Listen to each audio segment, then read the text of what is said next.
আসসালামু আলাইকুম, সবাই কেমন আছেন? আশা করছি সবাই ভালো আছেন। তো আমরা না পাওয়া জিনিসগুলোকে বেশি মিস করি। যেমন আমাদের যে জিনিসটা নাই সেটা নিয়ে আফসোস বেশি করি, কিন্তু যেটা আছে সেটার প্রতি যত্ন নেই না। আমাদের জীবনে কিন্তু অনেক কিছু আছে যেগুলা আমরা চাইলে আরো সুন্দর করতে পারি এবং সেগুলাই দ্বারা আমরা অনেক উপকৃত হতে পারি, কিন্তু আমরা সেই দিকে লক্ষ্য না করে আমরা যেগুলো নাই সেগুলোর জন্য আফসোস বেশি করি। মানে আমাদের যেগুলা পাওয়ার কথা না বা যেগুলো আমাদের নাই, এই জিনিসটা পাওয়ার জন্য বা এই জিনিসটা কেন নাই এটা নিয়ে সবসময় আফসোস করি। কিন্তু আমাদের যে নাই জায়গার থেকে আমাদের যে যে জিনিসটা আছে ওই জিনিসটা প্রতি আমরা খেয়ালও করি না, ওই জিনিসটার যত্ন আমরা নেই না, বা ওই জিনিসটা থেকে কিভাবে ভালো থাকা যায় বা ওই জিনিসটা থেকে কিভাবে উপকৃত হওয়া যায় সেটাও আমরা চিন্তা করি না। কিন্তু আমরা এইটা বেশিরভাগ চিন্তা করি যে আমাদের কি নাই, আমাদের কোন জিনিসটা নাই এইটা নিয়ে আমরা পড়ে থাকি বেশি। অথচ তার চেয়ে দ্বিগুণ পরিমাণে জিনিস যে আমাদের কাছে আছে বা দ্বিগুণ পরিমাণে শক্তি যে আমরা সেখান থেকে নিতে পারি সেটা আমরা উপলব্ধি করি না। আজকে একটা মুভি দেখলাম, মুভিটা হইতেছে যে ইন্ডিয়ান একটা মারাঠি মুভি অনন্যা। সেই মুভিটাতে বাস্তব ঘটনা তুলে ধরা হয়েছে, এটা বাস্তব ঘটনা নিয়ে মুভি। যে একটা মেয়ে অ্যাক্সিডেন্টলি তার দুটা হাত হারিয়ে যায়, হারিয়ে যাওয়ার পরে সে যখন অসহায় হয়ে পড়ে যে একটা মানুষের যদি দুটা হাতই না থাকে সে কি করবে, হাত ছাড়া তো খেতেও পারবে না, বা যে কোনো কাজ করতে গেলে আমাদের হাতের প্রয়োজন হয়।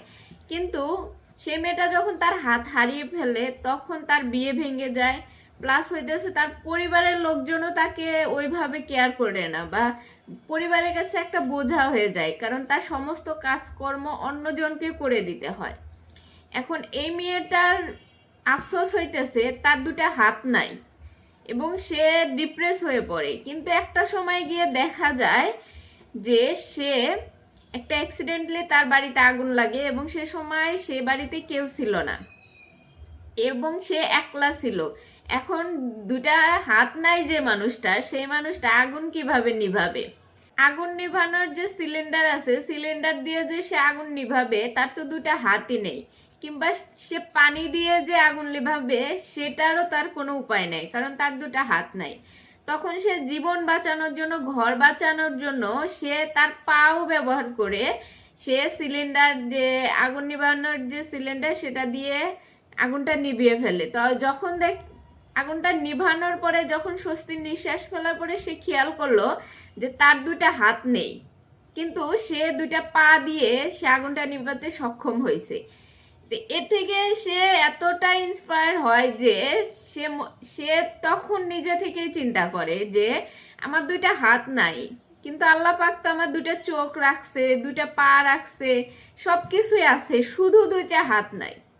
তো দুইটা হাত নাই বলে তো আমি অচল হয়ে পড়ি নাই। আমাদের লাইফে অঙ্গ প্রত্যঙ্গ যেগুলাই আছে তার থেকে একটা যদি নাও থাকে, এমনও অন্ধ মানুষ আছে তারা দিব্যি যে কোনো কাজ করে বেড়াইতেছে, দিব্যি দেশটা ঘুরে বেড়াইতেছে, যে কোনো জায়গায় কারো সাহায্য ছাড়াই যাইতে পারতেছে।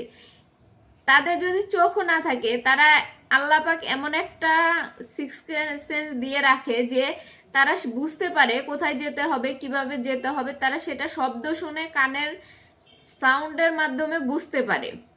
যাদের দুইটা হাত নাই তারা আল্লাহ পাক তাদের পায়ের মধ্যে এমন এমন শক্তি দিয়ে রাখছে যে হাতের কাজগুলো তারা পা দিয়ে করতে পারে। যেমন আমরা বিভিন্ন ধরনের ভিডিওতে দেখি যাদের দুইটা হাত নেই তারা কিন্তু পা দিয়ে কাজ করে, খাবার খাওয়া থেকে শুরু করে যে কোনো কাজই তারা পা দিয়ে করে। তো এই যে এই মেয়েটা যে তার এই যে প্রতিভা, তারপরে সে তার এই প্রতিভাকে কাজে লাগালো, যে তার হাত নাই তাতে গিয়েছে, সে তার পা দিয়ে সব কিছু করবে। যখন সে এটা প্র্যাকটিস করা শুরু করলো, তার কাছে যেটা আছে, তার দুটা হাত নাই কিন্তু দুটা পা তো আছে, সে তো একদম অচল হয়ে পড়ে নাই। তো সে তার পা কাজে লাগিয়ে সে সিএসসি পরীক্ষার প্রথমবারেই উত্তীর্ণ হয়েছে, নিজের পা দিয়ে নিজের কাজকর্ম করছে, বা প্লাস তার হইতেছে একটা ভালো ছেলের সাথে বিয়েও হয়েছে। তো এই যে ঘটনাটা, এই যে মুভির ঘটনা, এরকম কিন্তু আমাদের বাস্তব লাইফেও আছে, শুধু আমাদের অঙ্গ প্রত্যঙ্গ না, আমাদের জীবনের সব কিছুতেই। যদি সম্পত্তির কথাও ধরি, আমাদের যেটা নাই সেটা নিয়ে আফসোস করার চেয়ে যেটা আছে সেটা নিয়ে আমরা ভালো থাকার চেষ্টা যদি করি, তাহলে দেখব যেটা নাই সেটার চেয়ে যেটা আছে সেটা নিয়ে সুখে বেশি থাকা যায়।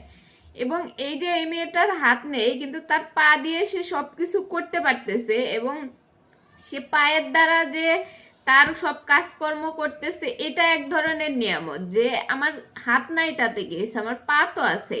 সেরকম আমরা যদি এরকম চিন্তা করি যে আমাদের বিল্ডিং নাই, বাড়ি নাই, গাড়ি নাই, বা আমাদের কোনো ওরকম কোনো অর্থ সম্পদ নাই, কিন্তু আমার যতটুকু আছে, আমি 3 বেলা খাইতে পারতেছি, যতটুকু আছে সেটুকু নিয়েই যদি আমি সুখে থাকি, ভালো থাকতে পারি, তো কেন নয়, আমি কেন সেটুকু নিয়ে সন্তুষ্ট থাকবো না? কারণ আল্লাহ পাক যতটুকু দিছে যথেষ্ট দিছে, আলহামদুলিল্লাহ বলা উচিত। তো এই যে মুভি থেকে আমরা যে শিক্ষাটা পাই, যে বা এরকম ঘটনা আমাদের আশেপাশে অনেক আছে, এই মুভিটাও সত্য ঘটনা। তো এরকম ঘটনা আমাদের আশেপাশে অনেক আছে, যে যে জায়গায় আমরা মানুষকে ছোট করে দেখি, যে ওর চোখ নেই, এর হাত নেই, এটা করতে পারে না, ওটা করতে পারে না, কিন্তু আমরা চাইলে অনেক কিছুই করতে পারি। আমাদের যেটুকু আছে ওইটুকু দিয়ে, ওইটুকুই যদি কাজে লাগাই। এখন আমরা যদি চিন্তা করি আরো থাকলো না কেন, আরো নাই কেন, যেটুকু আছে এটুকু দিয়ে কি হবে, কিন্তু আমরা এটা চেষ্টা করি না যে যেটুকু আছে ওইটুকু দিয়েই যায়, যে জিনিসই হোক, যে বিষয়ই হোক, ওইটুকু দিয়েই আমাদের এগিয়ে যাওয়া উচিত। আপনার কাছে কিছু নাই সেটা নিয়ে আফসোস করার চেয়ে যেটা আছে সেটাকেই কাজে লাগানো উচিত। তো সবাই ভালো থাকেন, সুস্থ থাকেন, আল্লাহ হাফেজ।